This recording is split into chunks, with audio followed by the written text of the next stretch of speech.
Hello, Oilers fans. Austin here with the post-game reaction to the Oilers' 5-3 loss to the Minnesota Wild, and I'm pissed off. And I'm not pissed off because the team lost. I'm pissed off because I predicted a 5-2 Minnesota win, and the Oilers ended up scoring late to take that score prediction away from me. The one thing I wanted was to be correct in the score prediction.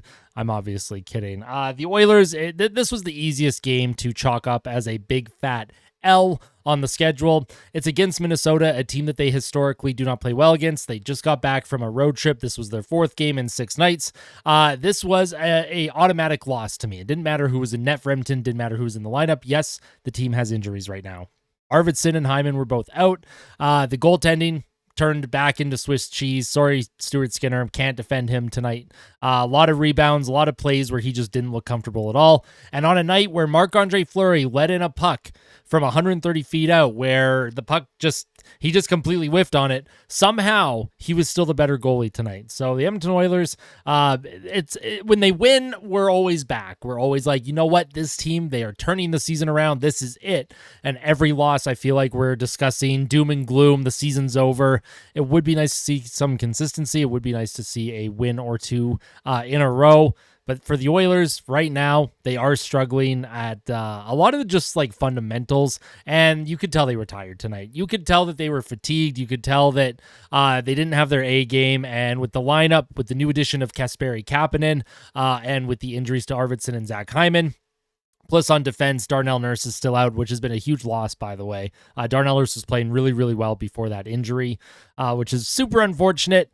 If there's anything positive to take away from this game, I would say Corey Perry had a goal and an assist. Corey Perry he's given the team quality minutes every single night. He just keeps things simple. He plays a simple game, and I wish the rest of the team would play a simple game. I feel like they're overcomplicating things, especially that power play. The Oilers had 2 power plays in the third period, and they didn't capitalize on any, and I honestly don't think they got a single shot on goal on either of their power plays. And Bouchard, he's struggling at getting pucks through traffic. Stuart Skinner, he's struggling at making saves. Jeff Skinner's struggling at literally everything to do with playing hockey. Yes, he did score with 26 seconds left or whatever the time was. It doesn't matter. It didn't help the Oilers come back in this game. And another stat that is finally broken, the Oilers' undefeated streak when they have a fighting major in a game, that also ended. I am going to briefly talk about that hit by Kajula on Kaprizov. Do I think it was intentional? No. Do I understand the response of the Minnesota Wild on the ice? Yes. And do I understand, sorry, I'm losing my voice. Do I understand the response of Wild fans on social media? I put out a tweet and I said, clean hit. And then I also said, and maybe I shouldn't have said this, but I did say Kaprizov was faking LMAO. Was Kaprizov faking? Probably not. I was tired. I was grumpy. Kaprizov didn't even miss a shift. He went to the bench. He got looked at. He came back out for his next scheduled shift. I just didn't like the optics of it. I know players, it's gamesmanship. You're trying to gain an edge anywhere that you can. Shouldn't have said what I said on social media. For the Minnesota Wild fans that were calling me out, listen, I understand. I do apologize. I'm glad Kaprizov is not hurt. I'm glad that there seems to be no worse for wear on him. He is an absolute superstar. He's a treat to watch. He's one of the best players in the NHL, and he's a player that I really like watching. So I'm glad that he's not hurt. I never advocate for injuries. And, most players are not actually faking injuries, especially in hockey. There was clear knee contact made by Kajula. I don't think it was intentional knee contact on Kaprizov, but he did go down. Probably Charlie Horst, that does hurt, right? But after a few minutes, you're usually okay to go and keep walking, or in this case, play hockey. So Kaprizov, he ended up okay. In terms of the overall flow of the game, I thought the Oilers, the first 5 minutes started off really well. You had Draisaitl's early fluky goal, and then the Oilers had 5 of the game's first 6 shots, but Minnesota, they really turned it up. They really turned up the heat. Boldy scored at about halfway through the first period, 1-1 after 1. In the second period, Marcus Foligno scores early to make it 2-1 Minnesota. And then Corey Perry, he responds just a couple minutes later for Edmonton. Again, another fluky goal. He does a little wraparound attempt. It goes off of Spurgeon's foot and in, 2-2 game. However, just 3 minutes after Corey Perry ties the game up, Marcus Johansson scores for the Wild. A little bit of a net front scramble. There was a puck that went off of Skinner's leg. His pad bounced out in front. Johansson gets the rebound, puts it in, 3-2 Minnesota. And then near the end of the second period, Frederick Goudreau, my apologies. He scores to make it 4-2 Minnesota. Now, when Johansson made it 3-2 for the Wild. That was Minnesota's second shot of the second period, and that was their second goal.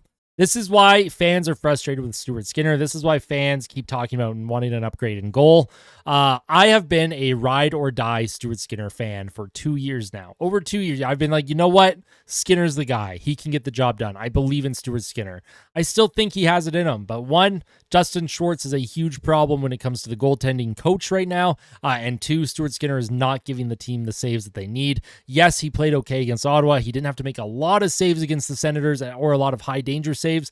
Tonight, he regressed back to what he's been all season long. And you can't even say regressed back to, because he went, he's showing that right now he is a 3.2 goals against average goalie and an 870 save percentage goalie. And he continues to have games where he does not make the save when the team needs it. On a night where the Oilers are fatigued, they're tired, they're trying to grind away as much as they can. You'd love to see your goalie steal one. He cannot do it.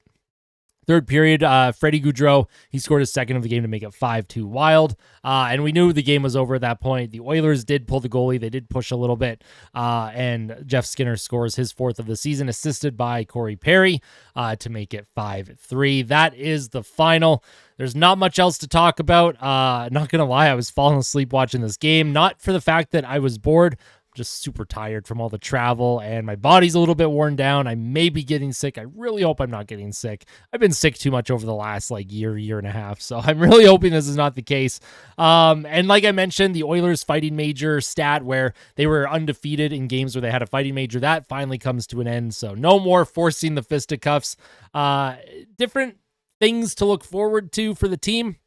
I think the fact that they have 5 days off coming up is going to be very key in getting healthier and trying to get this lineup back to normal. Darnell Nurse may play Saturday. I really hope that he does. However, I also hope that they don't rush him back. Victor Arvidsson, Chris Knobloch said if it was the playoffs, he would be playing. So I'm glad that they're taking some time to rest him.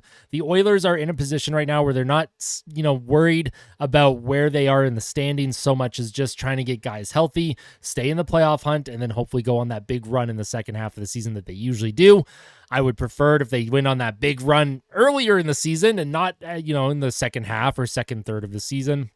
However, that seems to be the case with this team, and hopefully they're able to pull things together and get a big win on Saturday against the Rangers, who just lost to the Calgary Flames, by the way. The Flames have won 4 of their last 5 games. Calgary is starting to heat back up. They started off the season strong, they dipped, and now they're playing really good hockey once again.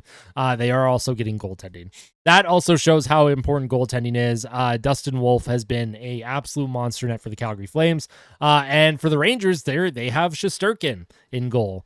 Right? The Oilers are constantly going up against good goaltenders, and these good goaltenders are giving their teams a chance to win. Doesn't matter that Edmonton is one of the leading teams in shot attempts, shots on goal, shot differential, high danger chances. It does not matter when the puck consistently is going in behind them on every opportunity that they give up.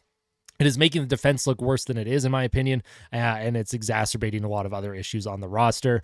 We'll probably have a lot more to talk about during the day after discussion tomorrow, so keep an eye out for that. I truly appreciate your support, Oil Country. Thank you so much for tuning in tonight. We'll talk more tomorrow during the day after, and then I'll set us up for the Oilers and Rangers. I'll get the pregame report up Saturday morning before that game, Hockey Night in Canada, 8 p.m. Mountain, and then I'm hopefully going to do a live stream Saturday night. I do get off at 8, right when the game is supposed to start. I'm hoping to get home in time for the anthems to finish, and then I'll probably go live right when the anthems are done. So keep an eye out for a live stream on Saturday night before the team is off for 5 days.